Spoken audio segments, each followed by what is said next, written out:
Good day, dear televiewers, and thanks for joining us on this edition of the Midday Bilingual Newscast on Equinox Television. The first part of the news will be the French language with you, Nadine Yambo. Good day to you, Nadine. Good day, Immaculée Fogui. Mesdames et messieurs, bonjour. Merci d'honorer ce rendez-vous de l'information sur Equinox Télévision. La vente du carburant frelaté a le vent en poupe dans le département du Mungo. À Njombe, par exemple, ces produits pétroliers contrefaits sont exposés sur des comptoirs devant des domiciles, mettant ainsi à danger la vie des usagers. D'autres précisions dans ce reportage de Cyril Ndiemba et d'Isabelle Carole Zopet. La vente du carburant frelaté, une activité qui gagne du terrain dans la ville de Njombe, dans le département du Mungo. Sur les trottoirs, dans les domiciles, garages et tout le long de cette partie de la nationale numéro 5, l'on retrouve sur des comptoirs ce carburant d'un autre genre. Sa qualité douteuse, son mauvais conditionnement et les multiples dangers auxquels sont exposées les populations n'empêchent en rien que la vente du carburant frelaté demeure ici une pratique courante. Tout le monde a vu ce qui s'est passé à Tchang. Donc, il suffit qu'un fumeur passe lorsqu'il est en train de servir son truc frelaté là et puis, boum. C'est un danger dans la République. Même pas seulement pour nous dans la République. C'est un danger. Les consommateurs évoquent des raisons économiques et la distance qui les sépare des stations-service dans la zone. Des arguments battus en bref par des mécaniciens qui mettent en garde ses utilisateurs. Le carburant vendu au quartier, on sait bien que ce n'est pas un bon carburant. Mais les gens s'en donnent à ça parce que parfois ils disent que c'est moins cher. Or, le carburant qu'on vend à la station, c'est le meilleur des carburants. Le carburant qu'on vend au bord de la route, là, d'abord ça nuit de moteur. À l'instant, tu ne peux pas comprendre, mais au fur et à mesure que tu es en train de consommer tout le temps, quand ça va nuire de moteur sur une seule fois, le moteur tombe pas. Et c'est donc la raison pour laquelle moi je conseille tous les chauffeurs de carburer à la station. Que la station, là, tu es parfait. Tu connais une station que tu carbures là-bas. Tu n'as pas de problème. Les populations s'indignent du silence des autorités face à ce danger qu'ils côtoient en permanence, bien connu de ceux-ci. Le gouvernement qui peut se décider, nous-mêmes que nous consommons même cela, on ne peut pas se décider. Si le gouvernement se décide aujourd'hui que ça va finir, ça va finir. À Njombe, comme dans plusieurs autres villes du pays, le phénomène prend de l'ampleur. Et ce, malgré l'intensification de contrôle de qualité de l'ensemble des produits pétroliers par les autorités. D'ailleurs, cette fraude et pollution des produits pétroliers font perdre environ 50 milliards de francs CFA à l'économie camerounaise. Et sur les traces des vendeurs de ces produits pétroliers issus de la contrebande, en Banga, dans le département du Mungo, la compagnie de gendarmerie a démantelé un réseau de trafic de carburant frelaté. Plusieurs bidons de ce combustible ont été saisis au cours d'une opération coup de poing. Le ministère de l'eau entend d'ailleurs intensifier le combat pour faire reculer ce phénomène qui fait perdre des milliards de francs CFA à l'État. Le reportage de Innocent Abega et de Vivien Tanfac. Derrière ce pick-up, stationné à la compagnie de gendarmerie de Mbanga, une vingtaine de bidons de carburant frelatés.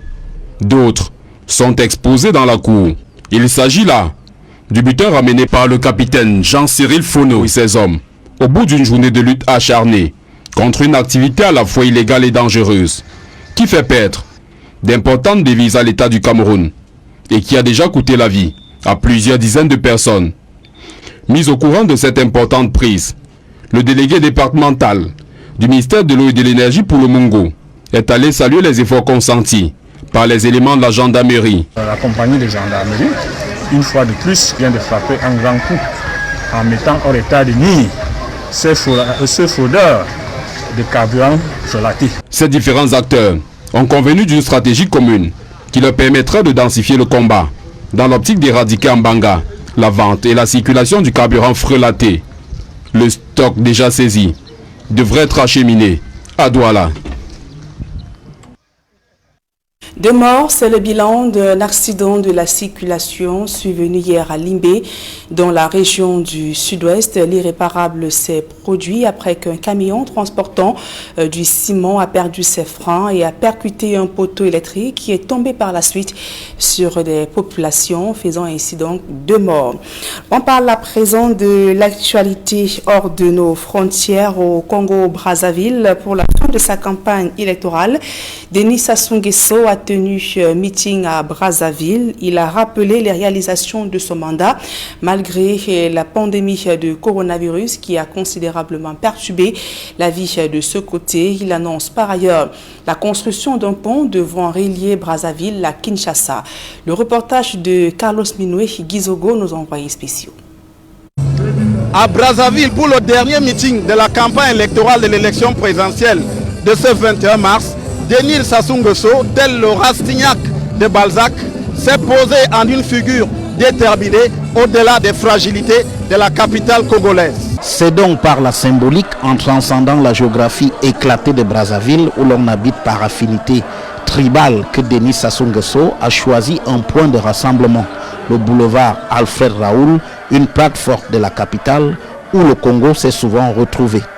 Évoquant le mandat qui vient de s'achever, le candidat a souligné les contrariétés auxquelles il aura été confronté. Au cours de cette marche en pleine crise, nous avons rencontré pas seulement le Congo, mais le monde entier, une autre crise plus grave, celle du coronavirus,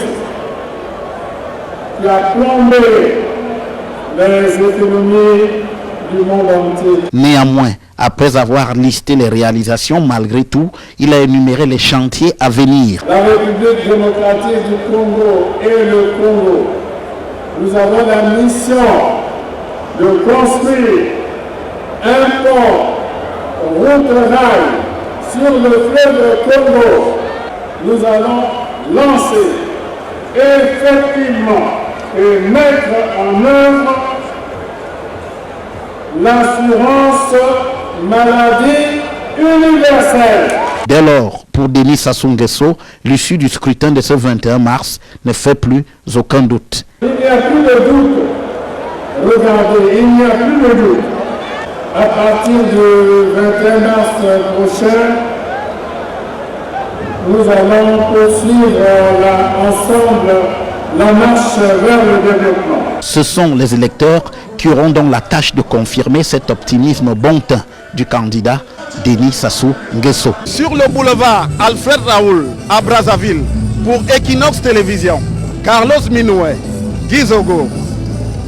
Et la campagne électorale dont en vue de l'élection de ce dimanche 21 mars s'est achevée hier à minuit donc au Congo-Brazzaville. C'est dans la capitale également que la majorité des candidats de l'opposition ont fait une démonstration de force. Ambiance dans le camp de l'opposition avec nos envoyés spéciaux Eric Watat et Gladys Sidi.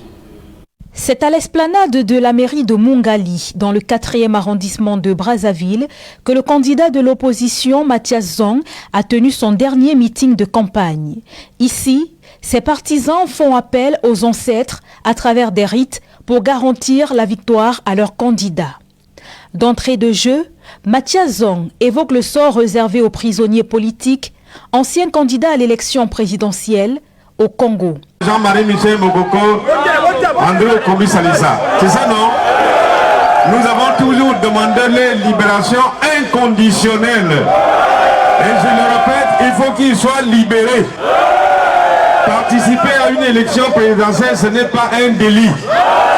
C'est l'expression de la liberté. S'il est élu président, il annonce de vastes réformes durant ces 100 prochains jours à la tête du pays. Je vous dis, et j'ai pris la responsabilité, c'est un devoir national qu'en 100 jours, nous allons rétablir l'équilibre essentiel. Vous avez compris? En 100 jours, l'argent va retourner au trésor, notre pays sera liquide, il aura les moyens et nous reprendrons les paiements courants. Guy Brice Parfait Kolela a quant à lui réuni ses militants à l'entrée du stade de Marchand à Brazzaville. Ses militants et sympathisants le considèrent comme Moïse et il compte s'attaquer en priorité au chômage des jeunes s'il est élu président. Notre candidat propose la gratuité d'eau. Notre candidat propose le développement efficace placé sur une agriculture mécanique qui permettra la création de plus de 300 000 emplois. Les populations l'appellent Moïse parce que c'est le libérateur. Nous connaissons tous l'histoire d'Exode dans la Bible où Moïse avait délivré un peuple qui avait souffert pendant plus de 400 ans. Et comme le peuple congolais a souffert pendant 46 ans, nous pensons que c'est lui le libérateur qui doit emmener ce peuple vers la terre promise, qui est le bonheur du peuple congolais. Attendu à ce dernier meeting de campagne dans la capitale, Guy Brice Parfait Kolela ne s'est pas présenté. Les 7 candidats à l'élection présidentielle du 21 mars 2021 ont eu 2 semaines pour étaler leur opération de charme auprès des potentiels électeurs. La campagne électorale achevée, la prochaine étape, c'est dans les bureaux de vote, dimanche dès 8 h. On parle sport à présent avant la deuxième partie de ce journal. Football, la légende mondiale et ex-capitaine des Lions indomptables du Cameroun, Samuel Eto'o-Fils, élevé au titre de docteur honoris causa. Cette distinction honorifique lui a été décernée hier vendredi par l'école de commerce de Lyon en France pour l'ensemble de ses œuvres dans son pays et en Afrique, ainsi de même que la qualité de son leadership social. Créé en 1918, le doctorat honoris causa est en effet une marque de distinction offerte par une université ou une école à une personnalité ayant imprimé sa marque dans un domaine particulier. Samuel Eto'o-Fils est donc dit heureux de cette distinction qui, selon lui, va permettre de renforcer l'engagement de la Fondation Samuel Eto'o dans la promotion de l'éducation de qualité au service de l'épanouissement et le développement de l'Afrique. À présent, la deuxième partie de ce journal avec vous, Immaculate Fogui. Exactly, Nadiambo. Once more, good day and thanks for staying with us on the second segment of the news in the English language. 2 persons are reported dead in a road accident that occurred yesterday in Limbe. A heavy-duty truck that was transporting cement is said to have lost control after experiencing a brake failure. More with our Limbe correspondent, Davidson Maimo.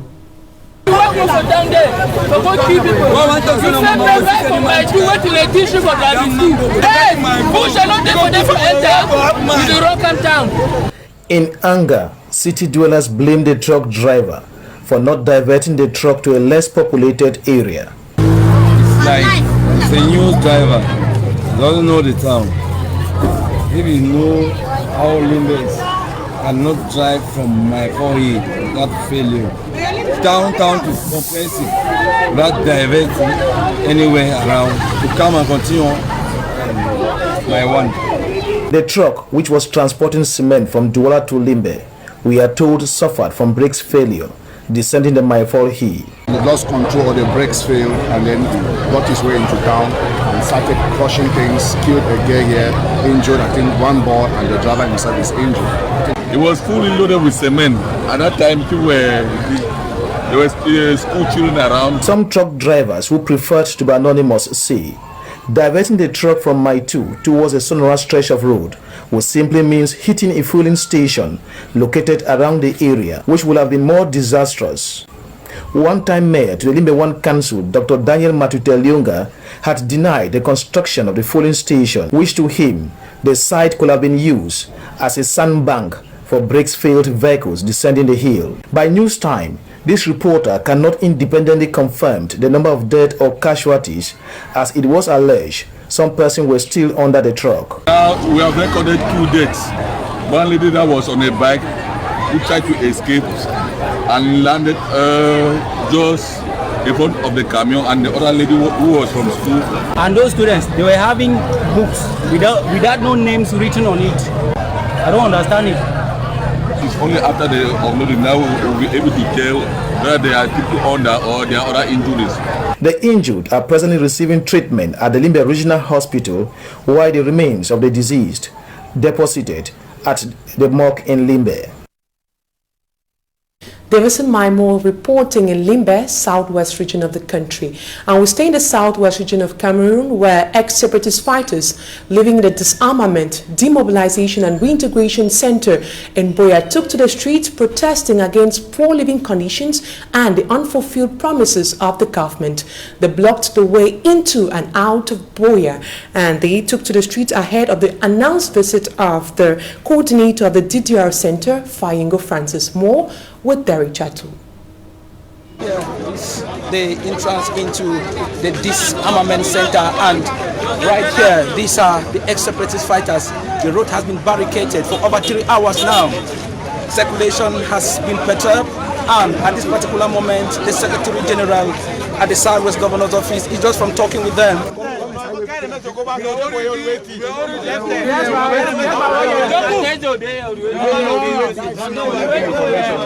But it seems as if they did not arrive at something that is convincing, and the Secretary General at the Governor's Office, Mr. Muhammadu, has left. We don't know what to be another feedback. These people here, we got them saying that they have overstayed here. They want the government to take action. They want the government to reintegrate them because they were family members.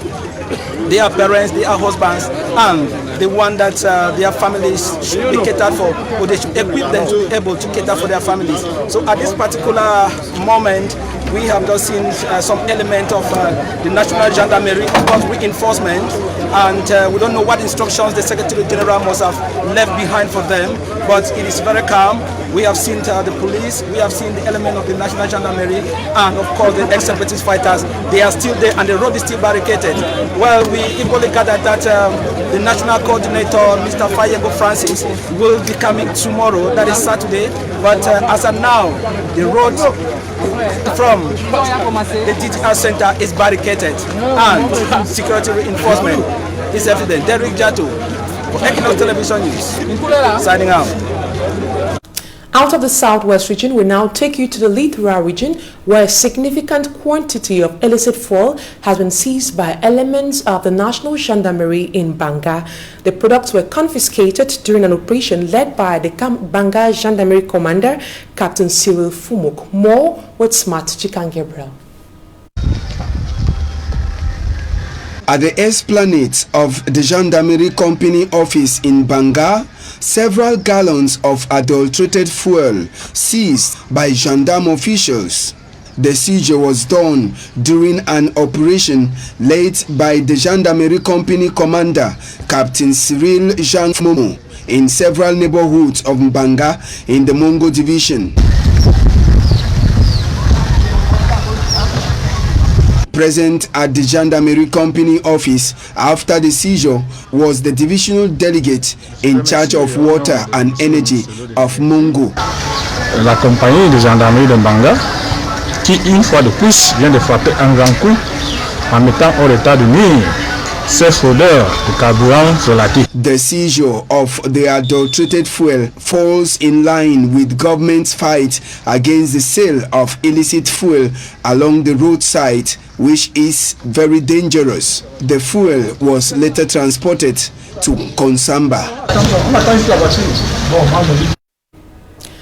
Illegal businesses is now flourishing in the town of Ezeka in the central region of the country, notably the distribution and sale of contraband goods. A good quantity of their goods were seized by administrative authorities of the Ministry of Trade and Commerce. More with our reporter, Ikome Charles. The production and sale of contraband products is a criminal act which seriously harms world economies, markets, and communities. This illegal business is fast gaining ground in Ezeka in the Nyong and Kele Division, Central Region of Cameroon. Quality control officers from the Ministry of Trade and Commerce say the minister has ordered the seizure of all smuggled and black market products. The Minister of Trade instructed us to withdraw from the market all illegal products. All the products are counterfeit, and that's what we have been doing so far. Of course, it's not an easy task for the Divisional Delegation of Trade, but with the help of the consumers and the collaboration of the economic operators, we are trying and we are committed to do all that is necessary to withdraw all illegal and dangerous products from the market. And that's what we have been doing in the 10 subdivisions of the Nyong-Kele Division. The quality control officers also say the main goal and objective of this exercise is to protect the population from consuming these products which are harmful to society. One of the main tasks which concerns us is to protect the consumers from all bad products who may affect his health, and that's what we have been doing. So it's pharmaceutical products, it is products like water, particularly Sano, as you know the actuality, products like oil, products like sugar, which are counterfeit or which are dangerous for the person. So we have been doing this task for more than 1 month now. According to these experts, these challenges can be overcome with innovative solutions such as network mapping and data visualization softwares, for they are powerful tools which can help law enforcement agencies in identifying emerging trends and patterns and anticipate the smuggling of illicit products in the country. Ikomet Charles report on contraband goods, ending this edition of the Midday Bilingual Newscast on Equinox Television. Up next is a program Pidgin News Debate with Ambassador Nadine Yambo. Have a blessed day. Merci Immaculée Forgoué, fin de ce journal. Mesdames et messieurs, merci pour votre aimable attention.